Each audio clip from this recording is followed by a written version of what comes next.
さんこんにちは、ミクロミカです。初めましての方もそうでない方も聞いてくださってありがとうございます。この番組、繊細さんでも夢は叶うミクロミカのゆるふわマインドセットでは、繊細で感受性が強くてちょっと生きづらさを感じやすい人がそれでも自分らしく夢や表現を諦めずに生きていけるような、そんなヒントをマインドセットという切り口からゆるっとお届けするポッドキャストです。今回は第2回目ということで、今回のテーマ、自分を責める癖があるあなたが少しだけ楽になる方法をお届けしたいと思います。これはですね、もう過去の私にそのまま言ってあげたい言葉なんですけど、なんでこんなことで落ち込むの？またダメだった。私って本当ダメだなって自分をぐるぐる責めてしまうことってありませんか？私は本当に長い間それをやってきました。しかも責め方がめちゃめちゃ厳しいなって今思ったら思いますね。例えば人前でうまく話せなかった日、他の人だったらまあそんな日もあるよねって流せてるかもしれないのに、私はずっとうわー恥ずかしかったとか、また失敗した、みんなに嫌われたかもって寝る前まで頭の中で何回も何回も反省会を繰り返してしまう。でもそれって実際反省じゃなくて自己攻撃になっちゃってたんですよ。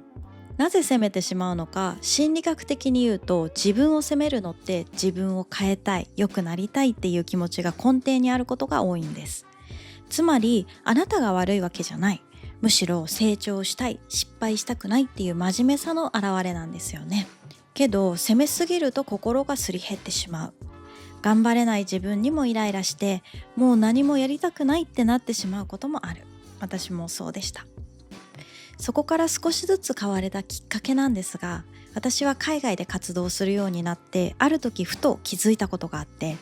それは完璧じゃない自分でも愛されていいんだなっていう感覚です。向こうでは間違っても大声で笑い飛ばしてくれるし、ミスもあなたらしさじゃんって言ってくれる人も多くて、日本でずっと自分を追い込んでた私にはそれが結構衝撃的だったんですよね。もちろん文化の違いもあるし、いきなり自分を甘やかすのは難しいかもしれない。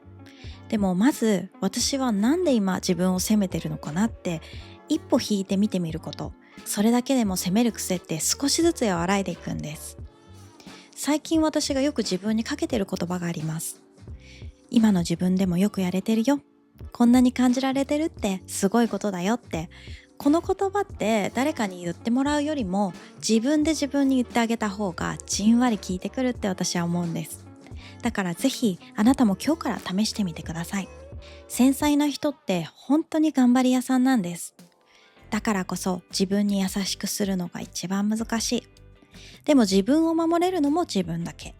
責める癖があるあなたに少しでもこの言葉が届いたら嬉しいです。それでは今日はこの辺で、次回もまたあなたの心がちょっと軽くなるようなお話をお届けします。繊細さんでも夢は叶う、ミクロミカでした。バイバイ。